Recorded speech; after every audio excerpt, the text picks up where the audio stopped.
दूसरे दिन मुझे किसी जगह पे लेके गए जहाँ पे मुझे बोला कि ये कोर्ट है।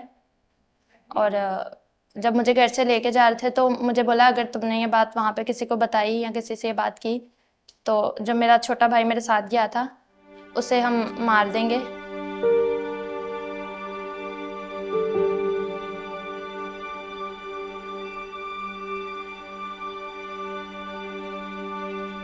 पाकिस्तान एक ऐसा मुल्क है जहाँ मुख्तलिफ लसानी और मजहबी बरादरियाँ आबाद हैं।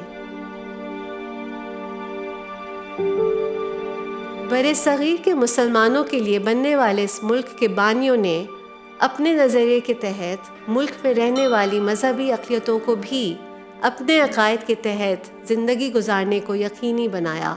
आप आज़ाद हैं, आज़ाद रहें।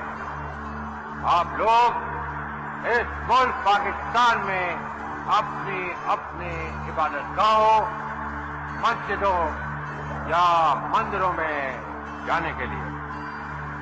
इसके बावजूद पिछले कई सालों से मजहबी अक़लियतें जुल्म और ज़्यादती का शिकार हैं। गैर मुस्लिम लड़कियां माशरे में और भी ज़्यादा गैर महफूज हैं। तमाम मिनॉरिटीज़ की लड़कियों को ये सुनना पड़ता है कि आप मुसलमान क्यों नहीं हो जाते, आप कलमा क्यों नहीं पढ़ लेते। और मुझे पहली बार कलमा पढ़ाया गया था जब मैं 3 क्लास में थी या 4 क्लास में थी। एक और संगीन मसला जबरी तब्दीली मज़हब और कम उम्र की शादियां हैं, जिनके नतीजे पे होने वाली जिस्मानी और नफ्सियाती असरात का अंदाज़ा रोमा और सारा की कहानी से बखूबी लगाया जा सकता है। जब मैं 12 साल की थी तब मैं पंजाब से आई थी अपने कज़न की शादी पे। मेरी खाला ने काफ़ी साल पहले एक मुस्लिम से शादी कर ली थी। उसके तो मेरी खाला के साथ मेरा बहुत प्यार था। हमारा ऊपर नीचे का घर था, नीचे खाला रहती थी, ऊपर हम रहते थे।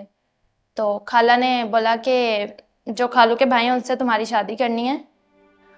तो पहले मुझे लगा मजाक कर रही हैं, तो खाला ने मुझसे मेरा भाई छीन लिया और मैं शोर कर रही थी और मैं बोल रही थी मैं तो अभी बहुत छोटी हूँ, तो मैं तो इससे शादी नहीं करूँगी। तो मुझे एक कमरे में बंद कर दिया। फिर खालू के जो भाई थे वो आए, उन्होंने मेरे साथ ज़बरदस्ती की। और वो लड़का नहीं था, वो मेरे पापा की उम्र का होगा, ये 45 साल का था। वो मेरे खालू से भी बड़ा था, मेरे खालू से छोटे थे।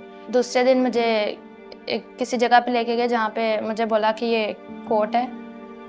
और जब मुझे घर से लेके जा रहे थे तो मुझे बोला अगर तुमने ये बात वहाँ पे किसी को बताई या किसी से ये बात की तो जो मेरा छोटा भाई मेरे साथ गया था उसे हम मार देंगे।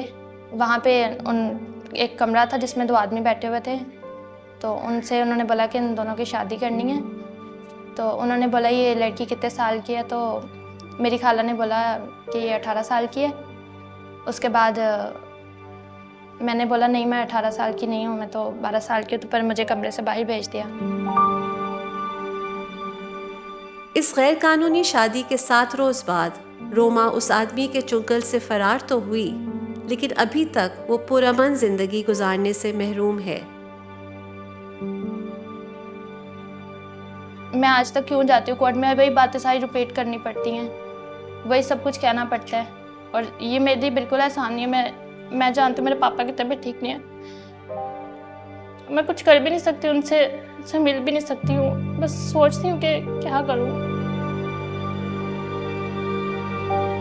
पाकिस्तान में जबरी तब्दीली मज़हब से मुतालिक ताहाल कोई कानून नहीं है, लेकिन अगर मौजूदा कवानीन पर सख्ती से अमल दरामद कराया जाए तो इन जराइम को रोका जा सकता है। 375 पीपीसी रेप को डिफ़ाइन करता है, जो कि ये डिफ़ाइन करता है कि 16 साल से कम उम्र बच्ची के साथ विद और विदाउट हर कंसेंट किसी भी किस्म का सेक्सुअल इंटरकोर्स किया जाए तो that is tantamount to statutory rape. हमारे पाकिस्तान पीनल कोड के अंदर एक न्यू सेक्शन इंट्रोड्यूस हो गया है 377A, जो कि कहता है कि 18 साल से कम उम्र लड़के या लड़की के साथ किसी भी किस्म का सेक्सुअली एक्सप्लिसिट कंडक्ट किया जाए, वो इवन आप किसी बच्चे को फॉन्डल करने की कोशिश करें, उसे किस करने की कोशिश करें, that is tantamount to sexual abuse और उसकी सजा है। ये जराइम ज़्यादातर बहकावे या इंटाइसमेंट के जरिए होते हैं। तो वो शख्स जो था, आई थिंक उसकी एज थी 42 और उस शख्स मतलब उसने मुझे लालच दी चीज़ों की कि आप मेरे साथ आओ तो मैं आपको चीज़ें खिलाता हूँ। मुझे सिटी कोर्ट में लेकर गया। सिटी कोर्ट में ले जाने के बाद उसने मुझे बुर्का दिया पहनने के लिए। उसके बाद वो मुझे काजी के पास लेकर गया। रोमा और सारा जैसी और भी सैकड़ों लड़कियां हैं जो इस कर्ब से गुजर रही हैं। स्टेटमेंट आ गया कि शी इज़ कन्वर्टेड इन इस्लाम, और सिर्फ लड़कियां ही होती हैं, टीनेजर होती हैं, मर्द नहीं होते, कल्पना नहीं होती, और कभी भी बहन करके कन्वर्ट नहीं किया जाता। ठीक है ना, ये भी तो रिश्ते हैं ना, नेचुरल रिश्ते। उसमें सिर्फ बीवी बन के ही होती है, और वो भी टीनेजर। जब हम बात करते हैं कंसेंट की, यानी कि मर्ज़ी की, एक लिमिटेड सोच हमारी होती है कि कंसेंट जब किसी से लिया जाता है वो फ़ोर्स के बगैर लिया जाता है। जब हम अल्फाज फ़ोर्स इस्तेमाल करते हैं हम सोचते हैं फ़िज़िकल वायलेंस, फ़िज़िकल थ्रेट, कि किसी को अबडक्ट किया, किसी को किडनैप किया। लेकिन जो असलियत है, जो केसेस हमारे पास आते हैं, कम्प्लीटली अलग कहानी होती है। बच्चियों के साथ ख़ास तौर पर जो लड़कियां इकोनॉमिकली मार्जिनलाइज्ड कम्युनिटी से होती हैं, और ख़ास तौर पर अगर हम रिलीजियस माइनॉरिटीज़ की गर्ल्स देखते हैं, उनको फोर्स से नहीं निकाला जाता, उनको इंटाइसमेंट से। ज़रूरत इस बात की है कि माशरे में रज़ामंदी के तस्वुर को उजागर किया जाए। That is what we try to teach young people as well, to understand when you can make these kinds of decisions and that you have a choice, right? And so that is actually consent, to understand that, I have a choice and I can say no if I feel the need to say no. इन मुतासिरा बच्चियों को महफूज बनाने के लिए अहम यह है कि पुलिस और अदलिया की तरबियत और जहनसाजी की जाए। हम चाहते हैं कि हमारे जो डिपार्टमेंट्स हैं उसमें सेंसिटिविटी ज़्यादा हो, जेंडर सेंसिटिविटी हो, रिलीजियस सेंसिटिविटी, और वो इंक्लूसिविटी इंश्योर करने के लिए हम कैपेसिटी बिल्डिंग करवाएं, ताकि जो हमारे पास फर्स्ट रिस्पॉन्डर्स हैं, जो फ्रंट डेस्क ऑफिसर्स हैं, वो उस एम्पैथी के साथ जो है फैसिलिटेट कर पाएँ कंप्लेनेंट्स को। लीगल एड सोसाइटी और national commission for human rights की जानिब से एक तहकीकी रिपोर्ट ने इस संगीन मसले के हल के लिए अहम सिफारिशात पेश की हैं।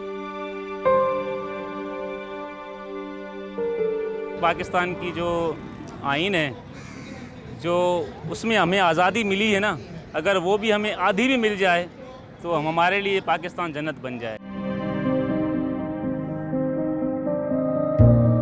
बेटियां तो सबकी सांझी हैं। आएं हम सब मिलकर एक महफूज माहौल बनाएं और हौसला शिकनी करें उन अनासिर और सोच की जिनकी वजह से हमारी बेटियों के ख्वाब कहीं तारीकियों में खो जाते हैं।